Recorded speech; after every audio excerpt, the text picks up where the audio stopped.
Hi guys, welcome to my YouTube channel. If you're new here, welcome. My name is Chisom and I'm a YouTuber based in Canada. Yeah, if you'd like to know more about me, just go through my videos. You will just get the gist of who I am. As we round up 2024, I was thinking, what video can I do to provide value to somebody out there? And I felt like I would want to share a lot of the things I've learned, and I think like these tips are especially useful for people who are maybe in their teen years, like teenagers, the older teenagers, or the much younger adults in their early 20s. For context, I'm 28. So why it's important is because the most difficult periods of my life, that age when I was in like secondary school, like high school, to even like maybe my first and second year in uni, those were tough times for me, especially in secondary school, because I was so confused. I feel like I did not belong anywhere as a young child. This is someone who obviously in primary school, my school was so much closer to where I was living with my parents, so it was like a maybe 2 to 3 minutes walk, to be honest. So I was really close to home, and we're not so much, like maybe in a class will be like 12 of us. And as a smart kid, because I would always get like first position and all of that good stuff, and obviously like I didn't know I was even living with sickle cell at the time. Then I moved to high school and I moved to an all girls school, and in a class we can be like 40 of us, or 50 of us, and it was really hard navigating that period of my life. Like, this is a lot of people in one place trying to even talk, like make friends and all of that.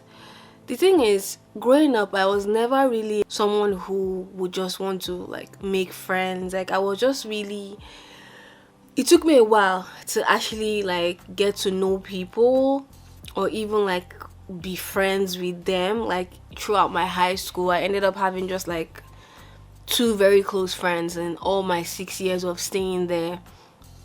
But I did experience a lot of things I was trying to navigate, because looking back now, because all of this I'm saying is definitely in hindsight, I was definitely trying to find myself. Like, I did a lot of things. I was in the debating club. At a point, I was a drummer.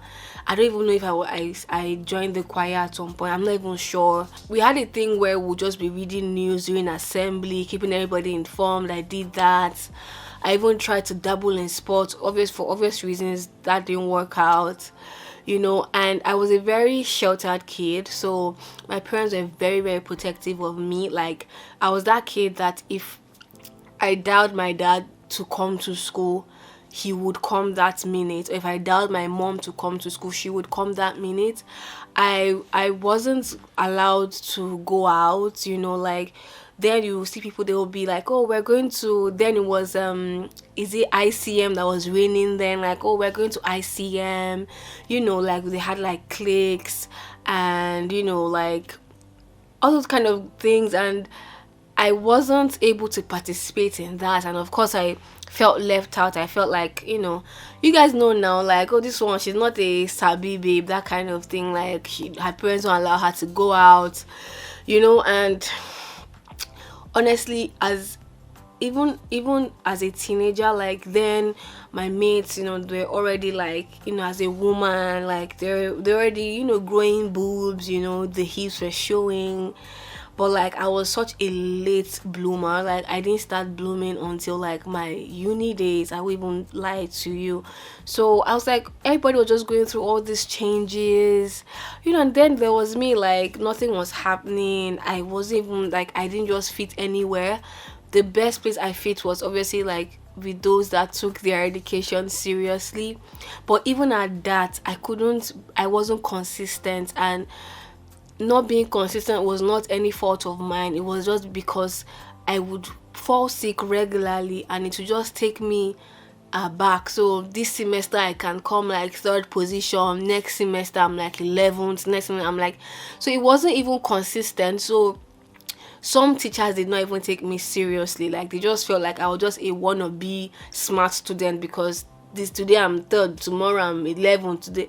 So like I feel like this backstory is very important, because I really I struggled as a young teenager, and the kind of person I am is naturally I'm not one that really cares about like what others say or do.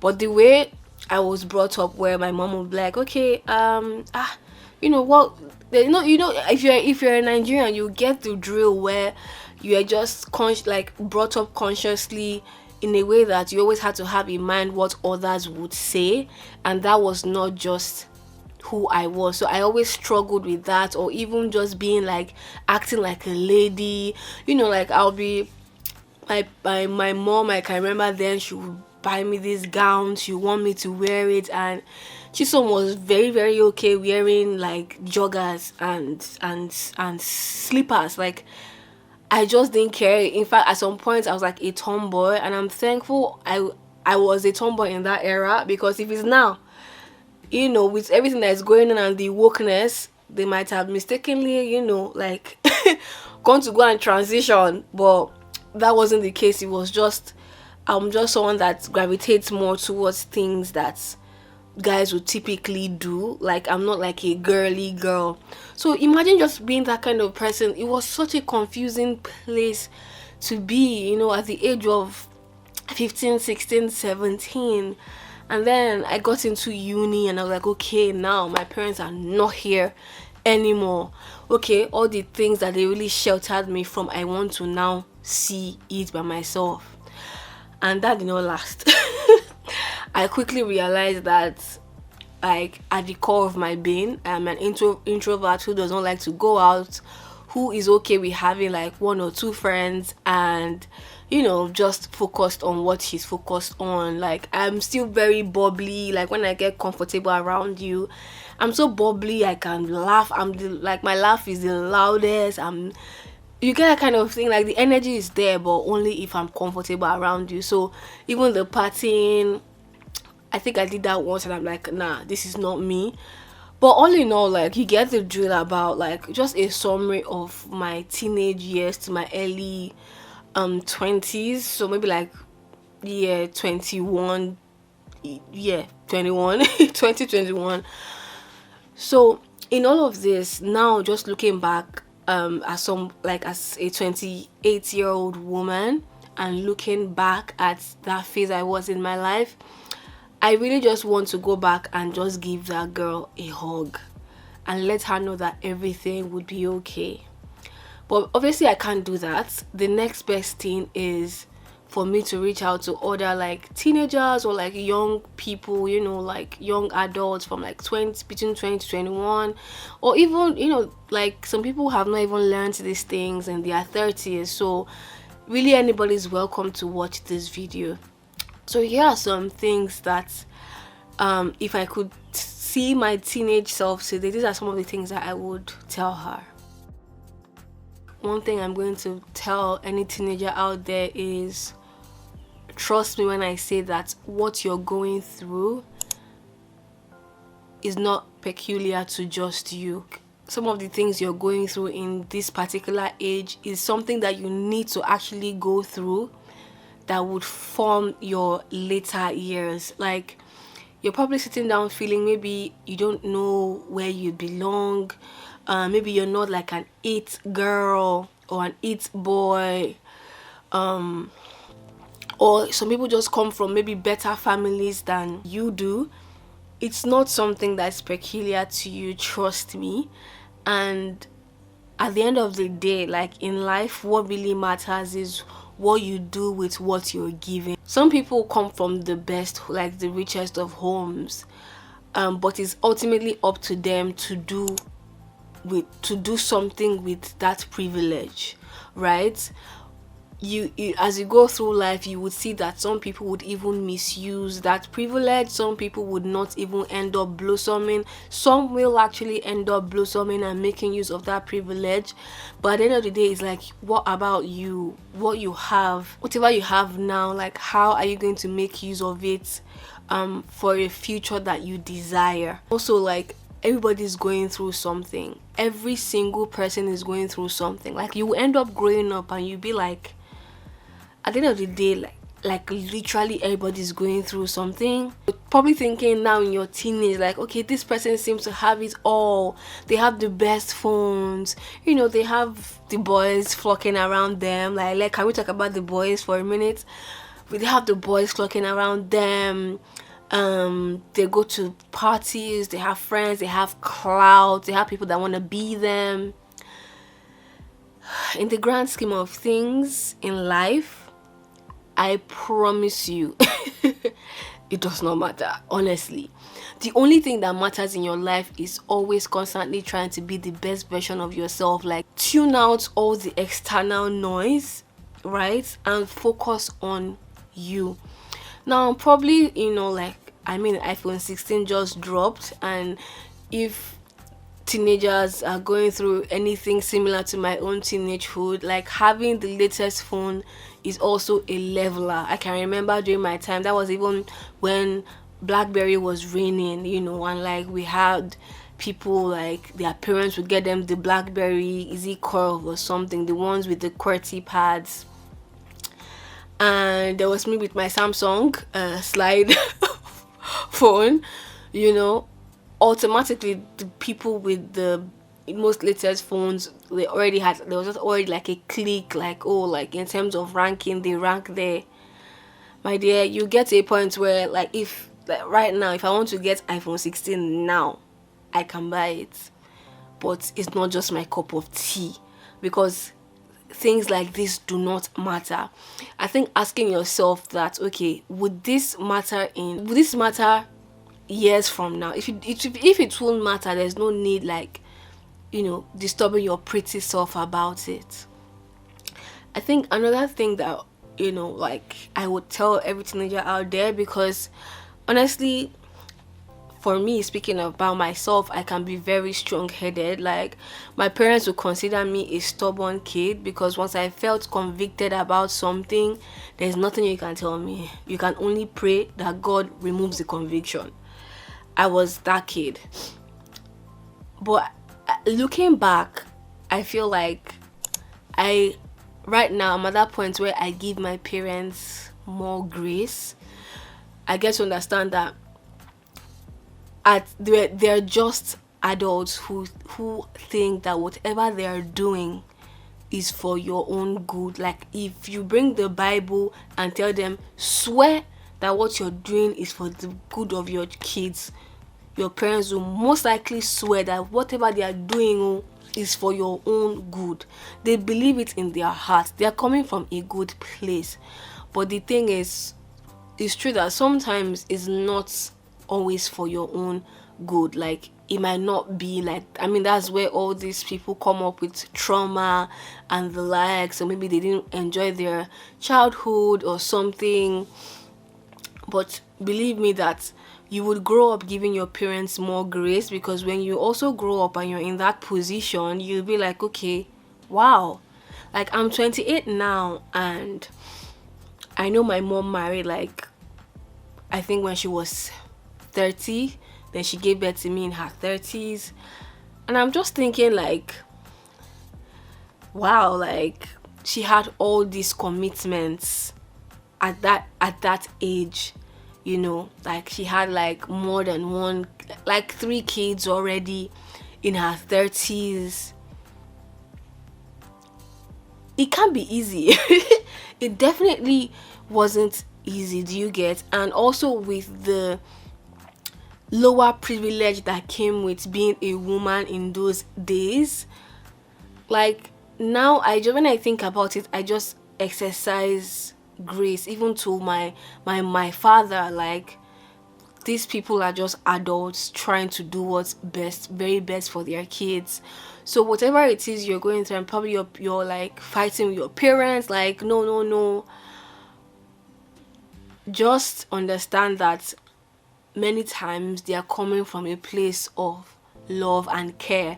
And at that age, a lot of the things that they're actually telling you is true. It's for your own good. They might not be saying it the way you want to hear it, but it doesn't change the fact that it's fact. Let's even bring it down. You're probably at that age and your parents are telling you, stay away from boys, stay away from girls. And I'm just here to tell you that please stay away. Stay away, because I look back and I'm like, what was the rush? What was the rush? What, like, for what? Many of the guys that you would even meet if you're a lady, and when you clock like maybe you're in your 20s, most of them you don't even talk to them again. But many of them, maybe they've even added to your trauma. They've broken your heart. They've done the most horrible things to you. It's for your safety that parents say, stay away from these things. For myself, obviously, I know that people meet the love of their lives at the age of 16. I've seen it happen. But there are also cases like myself. I didn't meet my husband until I was 23, right? And by 25, I was already married. So it's like, what was the rush? And this is me that is an introvert. Yes, I'm very bubbly. Don't play. But I just don't go around talking to people. You hardly find me outside. I'm always indoors. You get where I'm going with this? Like, I think to myself, why the rush? Then it was like, oh my god, boys. And obviously, like, it's part of growing up. It's part of puberty. You're growing up, you're getting your, like, all these things, you're maturing and all of that. Of course, like, you would then want to associate more with the opposite sex, but you can just be friends with them. To be honest, a lot of people are entering into marriages as virgins. It is not an old tale. It is something that still happens today, and that can also be your case. So, and this will also bring me to social media, because obviously then back in high school, social media was just coming up. Twitter just started, buzzing then. People didn't, like, it wasn't as bad as it was now. I'm just going to also let you know that, like, social media is a very curated life. You don't expect people to be crying and then bring their phones to show you that they are crying. I see that these days that's actually what happens, and that's because it gets views. As a teenager going into 2025, I just want you to, like, cut back on social media. It's very curated.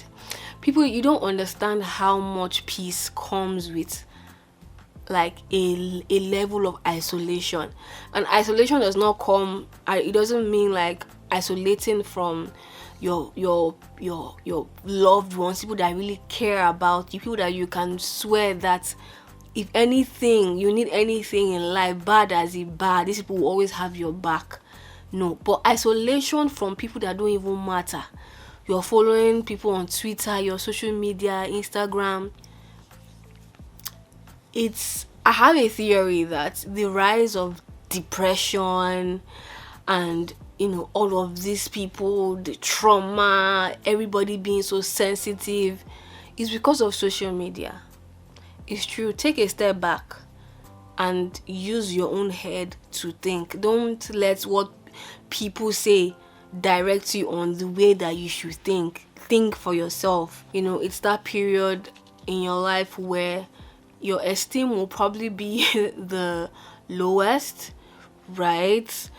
I just want to let you know that it gets better as long as you keep making sure that you are the best version of yourself. It gets better for you. Do you understand? And comparison, do not compare. In fact, I feel like a lot of comparison starts from, like, high school. comparing yourself to the next students, what they have, what they do not have. Your parents are probably doing their best to provide you with all that you need. Fine, maybe somebody in your class has the most expensive or the latest phone and things like that, and you don't. I promise you, this thing does not matter in the grand scheme of things. In the grand scheme of things, a lot of the things that we think matter do not matter. Like, think about everything that you probably think matters now. They probably don't matter in the grand scheme of things. Yeah, except if you're trying so hard to focus on your studies, get good grades, right? Getting closer to God, making sure that God is constantly orchestrating your life. That's all that matters at this point in your life, honestly. All the ego games, nothing matters. People are, there's a person that is finer than you in class according to status quo. It doesn't matter in the grand scheme of things. Like, live your own life. Somebody is taller, somebody has bigger bum. I swear to you, it does not matter. And now I'll tell you the truth, and I'll be very honest with you. Some of these people, yes, in your later years, some of them probably be in a much better position than you are in life. That's life. But you'll also be surprised at, how you're also in a much more better place than some other people. But personally, from where I stand, I do not compare myself with anyone. Like, today, if you ask me, what is this so and so person doing, I cannot give you answer because I don't keep tabs. Do you get? Just keep making your own self better. I'm just going to wrap it up here with the last point of be kind to yourself. Like, you're just, in a grand scheme of things, you've not experienced life, so a lot of the things you're facing now, you probably don't understand. It's not about you. Many times it's not about you. It's just that stage in life. To be honest, like, this particular period of your life is where you're going to be facing a lot of trying to navigate life, in the sense that you're trying to get a sense of what life is. Like, what is life? What is this life I'm living? Like, how do I navigate relationships with people? What kind of relationship do I have with my body? And because of the times that we are in, the one of the easiest place to find those answers is through social media. And the ugliness of social media is that even the people that say the most stupid things can be the loudest in the room, and they end up influencing people like you who are, gullible. Not that it's not in a negative sense, it's just you're at that age where you're mostly gullible, to be honest. So be kind to yourself. It is a phase of life that everybody would pass through. It's brighter at the other side, as long as you keep doing what you can to make yourself better. Focus on your studies. Stay away from the opposite sex drama. You're not losing anything. I promise you. Just be kind to yourself. Whatever you're going through, it's not peculiar to you. There are people that will hide it, so perfectly. They mask it so well. But a lot of things you're going through is not peculiar to you. A lot of other teenagers and young adults go through it. So at the end of the day, there's something about the future that people don't tell you. And it's the fact that, see this future, you see this life, your life is literally in your hands. Like, God can guide you, but it's ultimately left to you to do what you need to do. God can say, okay, go left. It's now if you now stand up and go left that matters. If you stand up and go right, whatever you see there is you that will still face the consequences. life is not such that, oh, whatever you do, you know that sometimes as a teenager you want to do things so that your parents would feel it, they'll be angry, you want your parents to feel some kind of pain. I'm telling you that ultimately, right, whatever you're doing is you that it will damage. If it's something bad that you're doing, it's your future that you're like, it's your future that you're playing with. Do you understand? So even if you're in that place where you want to make your parents to feel some type of way, so maybe that's when you now start maybe doing the things they don't want you to do, like maybe you want to explore being wayward, for example. Your parents have lived their lives. They are currently facing the consequences for their own actions. You're going to also face the consequences for your actions. So it's ultimately, you're just ultimately hurting yourself to hurt your parents, and it's like, is it really worth it? I don't think it's worth it, because at the end of the day, you're going to be an adult. Your parents will have little say in your life. Your parents will have little say in your life, and you would feel alone for a bit, because that's just adulthood. When you're trying to find yourself, it tends to come with a level of isolation sometimes. So yeah, I don't know, I feel like this was deep, 30 minutes, but I'm just really hoping that this video somehow helps you as you enter into 2025. You can do things differently, you can see things differently, and just work towards being a better version of yourself as a young, maybe a teenager or a much younger adult. If you find this video helpful or useful, I typically love to do this kind of videos because I'm the first child, I have younger siblings, and motivating and encouraging and directing is like my second nature. So I love to do things like this. If you like such videos, let me know. Any questions for me, I'm more than happy to film another one. And yeah, Merry Christmas, Happy New Year. I wish you a wonderful life.